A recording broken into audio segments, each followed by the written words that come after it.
Hi guys, welcome back to my vlog. Another day, another vlog. For today's video nga guys, nandito nga kami sa Tutuban Mall dahil nga may hinahanap ngayon kasama ko dyan dahil nga naghahanap siya ng gown ng aming alaga, char. Na nga, sa forward nga mga kalamon, nandito pa rin kami sa bilihan ng mga wedding gown, mga pang-kasal, pang-dibu, pang-birthday, at kung ano-ano pang mahalagang okasyon. Puwede ka ditong pumunta sa Tutuban Mall, dito 'yan sa Divisoria mga kalamon. Nga naggala-gala nga kami dito sa Tutuban Mall na 'yan, kaya sinulit na namin kahit wala nga kaming pera diyan, hanggang tingin nga lang kami diyan mga kalamon. Ang dami nga magaganda dito mga kalamon, kung gusto niyo mag-shopping dito medyo mura-mura naman dito. Dahil kung mapera ka, pwede ka ditong mamili sa Tutuban Mall na 'to, dito 'yan sa Divisoria. Dahil marami nang nakakaalam ng Tutuban Mall dahil sikat na sikat nga ito dito sa atin sa Pilipinas at sa Metro Manila. Marami diyan na wedding gown, mga pang-abay, mga pang-birthday, pang-dibu, at kung ano-ano pang mga okasyon paulit-ulit.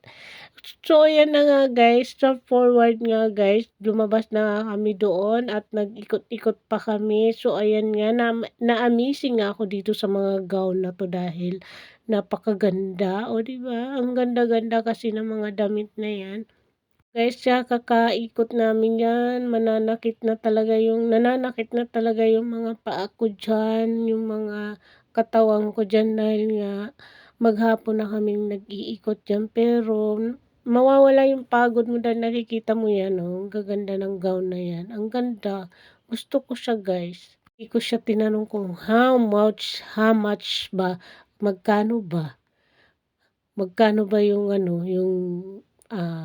bili ng gown, kailangan bumili. Puwede rin siguro mag-rent or bili. Hindi, sa klase ng mga gown na bibilhin niyo, mamimili talaga kayo kung ano yung napupusuan niyo dito.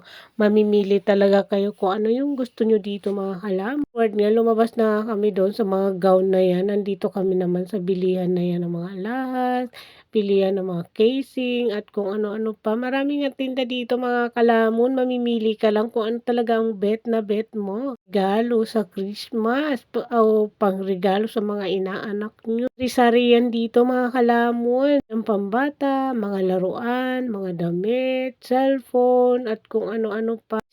Cellphone, casing pala, hindi cellphone. Char.